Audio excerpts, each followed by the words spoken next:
ಅಳಸ್ಲೆಹಣ್ಣು cake ಮಾಡ್ತಾ ಇದ್ದೀನಿ. ಹೇಗೆ ಮಾಡೋದು, ಏನೇನು ಬೇಕು ಇದಕ್ಕೆ ಅಂತ ನಾನೆಲ್ಲ ಹೇಳ್ಕೊಡ್ತೀನಿ. ತುಂಬ ಟೇಸ್ಟಿಯಾಗಿರುತ್ತೆ. 10 ನಿಮಿಷದಲ್ಲಿ ಮಾಡ್ಕೊಡ್ಬೋದು ಇದು. ತೋರಿಸ್ಲಾ? ಅಳಸ್ಲೆಹಣ್ಣು ಮಿಕ್ಸಿಗೆ ಹಾಕೊಂಡ್ಬಿಡ್ಬೇಕು. ಮಿಕ್ಸಿಗೆ ಹಾಕೊಂಡು ಇದು ಗ್ರೈಂಡ್ ಮಾಡ್ಕೊಬರ್ತೀನಿ. ನೋಡಿ, ಇದು ಅಳಸ್ಲೆಹಣ್ಣು ಗ್ರೈಂಡ್ ಮಾಡ್ಕೊಂಡಾಗಿದೆ. ಈಗೆಲ್ಲ ಇತ್ತು, ಒಂದು ಬೌಲ್ಗೆ ಹಾಕೋತಾ ಇದ್ದೀನಿ.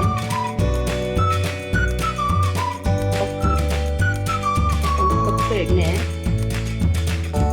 1 ಕಪ್ಪು ಶುಗರು, ಸ್ವೀಟ್ ಎಷ್ಟು ಬೇಕು ನೋಡ್ಕೊಂಡು ಹಾಕ್ಕೊಳ್ಳಿ. ಮತ್ತು 1 ಕಪ್ಪು ಮೊಸರು. ಮೊಟ್ಟೆ ಹಾಕಬೇಕು. ಅಳಸ್ಲೆಹಣ್ಣು ಹಾಕಿರೋದ್ರಿಂದ ಮೊಟ್ಟೆ ಹಾಕಬಾರ್ದು, ಹಣ್ಣಲ್ವ ಅದು. ಅದಕ್ಕೆ ಮೊಸರು ಹಾಕಿದ್ರೆ ಸಾಕು.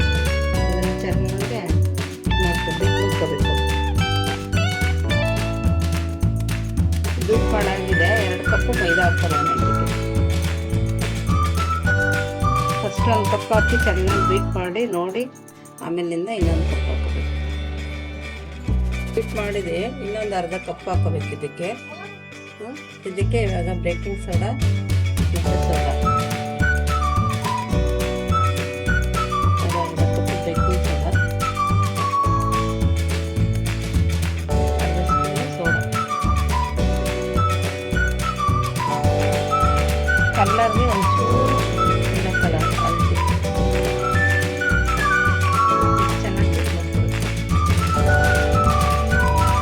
ಕೇಕ್ ಬ್ಯಾಟರ್ ರೆಡಿಯಾಗಿದೆ. ಹಿಂಗಿರ್ಬೇಕು, ಹೆಚ್ಚೂರು ಹಿಂಗಿರ್ಬೇಕು. ಮತ್ತು ಇದು ಹೊಟ್ಲನ್ನು ರೆಡಿ ಮಾಡಿ ಇಟ್ಕೊಂಡಿದ್ದೀನಿ. ತುಪ್ಪ ಹಚ್ಚಿ ಇದಕ್ಕೆ ಸ್ವಲ್ಪ ಹಸಿಟ್ಟು ಹಾಕಿ ಮಾಡಿಟ್ಕೊಬೇಕು. ಇಲ್ಲ ಬಟರ್ ಪೇಪರ್ ಇದ್ದರೆ ಬಟರ್ ಪೇಪರ್ ಹಾಕ್ಕೊಳ್ಳಿ, ಪರವಾಗಿಲ್ಲ. ಈಗ ಇದಕ್ಕೆ ಹಾಕ್ತಾಯಿದ್ದೀನಿ.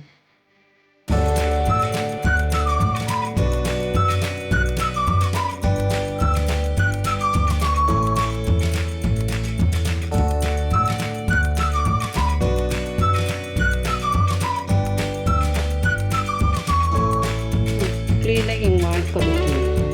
ಹಿಂಗೆ ಮಾಡಿಕೊಂಡ್ರೆ ಒಳಗಡೆ ಬಬಲ್ಸ್ ಇರೋದೆಲ್ಲ ಆಚೆ ಬರುತ್ತೆ. ಇದು ಓವನಲ್ಲಾರ ಇಟ್ಕೊಬೋದು, ನೀವು ಕುಕ್ಕರಲ್ಲಾರ ಇಡಬೇಕು. ಈಗ ನಾನು ಓವನಲ್ಲಿ ಹೆಂಗೆ ಮಾಡೋದು ಅಂತ ತೋರಿಸ್ಕೊಡ್ತೀನಿ ನಿಮಗೆ.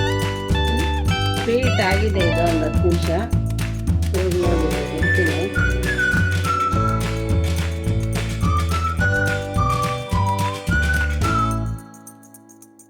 ಈಗ ತೆಗಿತೀನಿ ಹೊರಗಡೆ.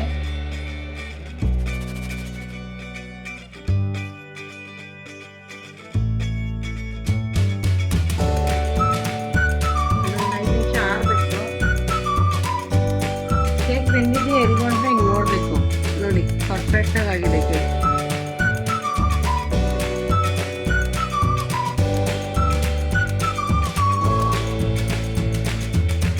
ಕೇಕ್ ರೆಡಿ ಆಗಿದೆ ನೋಡಿ. ಎಷ್ಟು ಸ್ಪಂಜಿ ಆಗಿದೆ, ಎಷ್ಟು ಸ್ಮೂತಾಗಿ, ಎಷ್ಟು ಚೆನ್ನಾಗಿದೆ.